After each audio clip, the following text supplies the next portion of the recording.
ఎట్లుందన్న romance చేస్తున్నప్పుడు దేవరాల ఎట్లుంటది ఆయన అడగాలి రొమాన్స్ రాసినప్పుడు ఎట్లుంటది ఆయన నేనైనా చూసేటోళ్ళం అన్న చేసేది మీరు కదా ఎట్లుండే అన్నర్గా బాగా అడుగుతున్నాడు అని అడిగాడు. గలీజ్గా అడిగింది ఇది.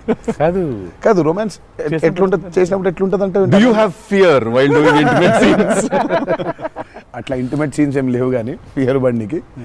బట్ దేవరా చూడడానికి మంచిగా ఉండే మాకు ఏది పాటలు అవును పాటలున్నా చూపించారు సినిమాకి రావాలి మీరిని చూడాలంటే. సో అదో కొత్త రకమైన రొమాన్స్ రాశాడు ఈయన. మీరు అనుకుంటున్నట్టు రొమాన్స్ ఉండదు కానీ ఆ లోకంలో ఆ లెవెల్ రొమాన్స్ ఉండదు అంటారు.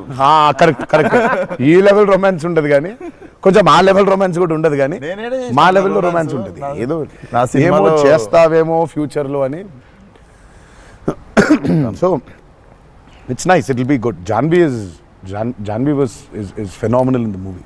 చాలా ఐ మీన్ మేమైతే షాక్ అయిపోయాం. ఓ రోజు మరి ఆ అమ్మాయికి ఎట్లా వచ్చిందో తెలియదు కానీ ఒక 2 పేజీల డైలాగ్ రాసిండి నా అమ్మాయికి. సీన్ కూడా మొత్తం ఆ అమ్మాయిదే డైలాగ్ పోర్షన్ ఎక్కువ వచ్చి అలా టపటపట చెప్పేసింది. నేను ఒక్క సెకండ్ అయిపోయి శివ కూడా షాక్ అయ్యాడు, ఈ అమ్మాయి ఏంటి ఇంత ఫాస్ట్గా చెప్పేసింది ఇలా అని. సరే ఎందుకని మంచిది ఓకే అనుకుంటే ఒకసారి చెక్ చేసుకుందామంటే నేను ఇక్కడ నుంచి వెనకాల నుంచి ఇలా అంటున్నాను, అద్దిరిపోయింది శివ ఓకే అని.